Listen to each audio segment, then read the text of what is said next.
بسم الله الرحمن الرحيم وصلى الله وسلم على سيدنا ومولانا محمد النبي الأمي وعلى آله وصحبه وسلم أجمعين. هل قضب بان ربا إن عديه أو أي فهمان دتك عامضة. هل كاس قضب وحويه وقضب وهابيدو أما من كان هابيدا أما خوارجته أي كسيحيان عامضنا ويكسرين محويها قضب كاس وحوايه وحلوليه هاي شيئان وإسك عادو عبادة ماهن هذا احتفال كمولدك وحاول جيسا عبادة أو جيسا لكن من كان وحاول احتفالها يعني عادواي ورطر الشيء كست وعادة سفيعن عامو يدقيسه سفيعن لقاها فر علمنا فايديسو عقل ما لا علمك هالوجود جايبالي المقصود قفك عقل لا وحلفان زين كره لكن قفك عن عقل لا هنا اسكو xoolaha la iska hogaamiyo ka xoolo way waxa ma ba garan karo wax ka soo la akhriyo ma garan karo laakiin neefka xoolaha wuxuu yaqaanaa qofka iska laho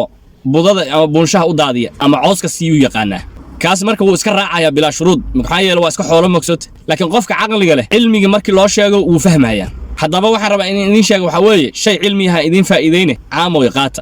muxuu yahay shay kasta oo caado ah oo sharcigu uusan xaaraantinimayn cibaadu noqdaa wuxuu cibaado ku noqdaa niyadaada hadba niyadaadu sida ay tahay tusaalan ku siinaya markii aad wax cunaysid cuntadu waa iska caado waa waxa la cunaa caadi weey sama cuntadaas markii aad cunaysid haddaad u cuntid niyad ah inaad daacada ilaahay ugu xoogaysanaysid oo naftaada asaa ugu nooleynaysid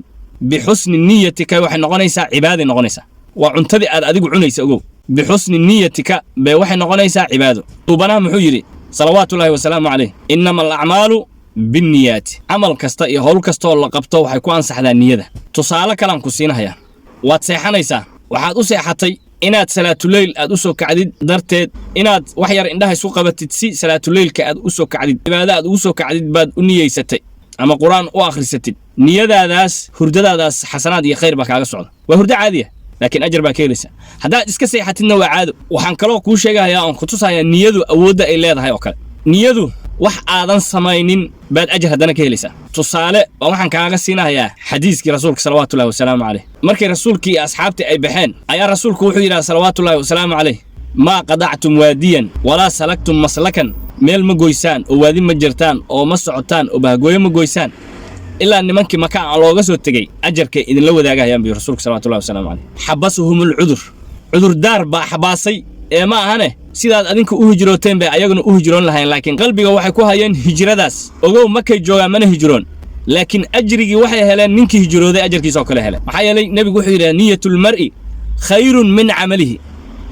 qofka niyadiisu waxay ka khayr badan tahay amal uu sameeyo marka sidaas u fahan yaan lagu gaadin tusaale kale aan ku sheegaya qof baad marti qaaday neef baad u qashay waa marti qaaday martiqaadku waa shay iska caadi ah Soomaa waa caado weey hadaa caadiga iska marti qaadid qofka waxa jar ka helimay waa iska martiqaad kaagi waa caadi ah waa neef iska qalateen waa magaciisi waa iska baashaaleysa laakiin qofka aad martiqaadka u sameysay neef baad u gowracday cuntaad u sameysay qarash baad gashay hawl baad gashay intaas maxaad u galeysay qofkan aad ilaahay dartiis u jeceshahay inaad maadmuustid ilaahay dartiis aad u maamustid martiqaadkaas xasanaad buu noqonayaa neefkaas ariga ah oo meesha kugu xiran saaladiisa iyo kaadidiisa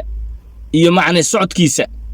intaas oo dhan ajar baad ku leedahay tusaale kalan ku siinaya farasan soo diyaarsatay inaad jihaad ku gadshid baa rabtaan faraskaas inaad jihaad ku jihaadid baa rabtaa jihaad ku gashid waa diyaarsad jihaad maad ku jirtid faraskaas meesha uu kugu xiran yahay socodkiisa iyo saaladiisa iyo kaadidiisa intaas oo dhan xasanaada kaaga socda hada jihaad maad galin ogow faraskaas aad u diyaarsatay inaad jihaad ku gashid sidaas weey tusaale kalan ku siinaya dhalinyarada jiimka soo ma aadan jiim jirka soo ma dhisaan hadduu qofkan jiimka iska aado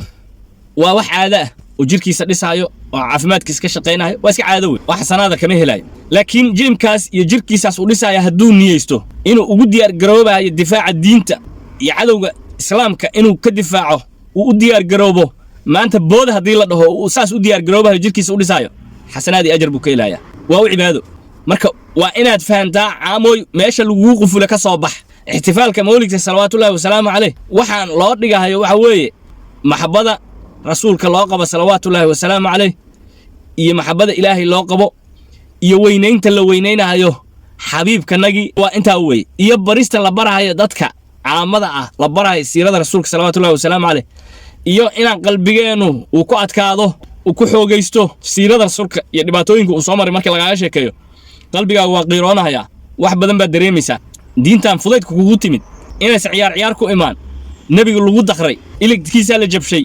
foolkiisa la jabshay dhibaato uu soo maray aan qowiyada laga soo garaacay soo rafaaday gaajo dhagax caloosha ugu xirtay adiguna maanta bariiskaaga iyo canjeeradaadii baad iska cunaysaa wax dhiba iyo kulfaa maba ku hayaanba culays kuma hayaba marka in qalbigaagu uu noolaado baa lagaaga sheekeynaya siirada xabiibka niyadaadu marka maxay tahay rasuulka jacaylkiisa iyo ilaahay dartiis inta dadka isugu yimaada xasanaad bay u tahay cibaaday u tahay caado ma aha marka intaas dad fahmi kari weydid cid wax ku fahansiinayso ma jirto marka xoolaa tahay ninkii kulaha iska raac awalba khawaarij baa kulahaayo ku kaxaysan jiray godku ku galiya iska raac laakiin qofkii caqli leh intaas wuu fahmi maxaan kugu soo koobay caado kasta shay kasto caado ah iska daa shay kasto caado ah oo shariicada islaamku aysan haydaarin oo ay saxaraan ka dhigin oo bannaan shay kasto caado ah oo bannaan cibaadadu u gadoomaa niyadaada wanaagsan darteed inta ogow hada billahi tawfiiq. Assalamu alaykum wa rahmatullahi wa barakatuh.